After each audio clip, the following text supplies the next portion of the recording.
ان دنوں پاکستان میں ترک ڈرامہ ارتغال غازی ہر طرف چھایا ہوا ہے۔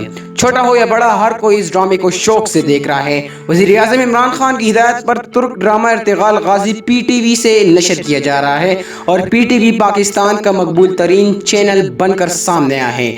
اس ڈرامے کا ایک ایک کردار اپنی مثال آپ ہے۔ اس ڈرامے کی ہیروئن حلیمہ سلطان کی اداکاری اور خوبصورتی نے سب کو اپنا گرویدہ بنا لیا ہے۔ اس لیے سب سے پہلے مداح یہ بھی جاننا چاہتے ہیں کہ حلیمہ سلطان حقیقت میں کون ہیں۔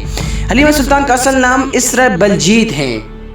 وہ انقرہ میں پیدا ہوئی۔ انہوں نے استنبول کی ایک یونیورسٹی سے تعلیم حاصل کی ہے اور اب وہیں سے LLB کر رہی ہیں۔ اسرا نے اپنی اداکاری کا آغاز ارتغال غازی ڈرامے سے کیا۔ اس وقت اسرا کا شمار دنیا کی مشہور ترین اداکاروں میں ہوتا ہے۔ اسرا کی پاکستان میں بھی روز بروز مقبولیت میں اضافہ ہو رہا ہے۔ اسرا اداکاری کے علاوہ ماڈلنگ بھی کرتی ہیں۔ اسرا نے پرینکا چوپڑا کو جنگ کی حمایت کرنے پر کڑی سنائی ہے۔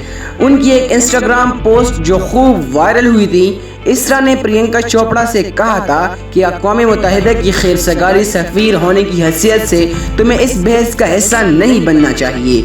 اسرا نے مزید کہا کہ پاکستان اور پاکستانی ہمارے دل میں بستے ہیں۔ اس کے علاوہ مسلمان لڑکی کی بے عزتی کرنے پر اسرا نے پرینکا چوپڑا کو خوب آڑے ہاتھوں لیا۔ ارتغال غازی دنیا کے 60 ملکوں میں دیکھا جا چکا ہے۔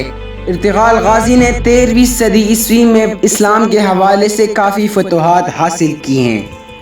دوستوں، اگر آپ کو یہ ویڈیو اچھی لگے اور آپ مزید ایسی ویڈیوز دیکھنا چاہتے ہیں تو YouTube پر ہمارے چینل کو سبسکرائب کریں، اس ویڈیو کو لائک، شیئر اور کمنٹ کریں۔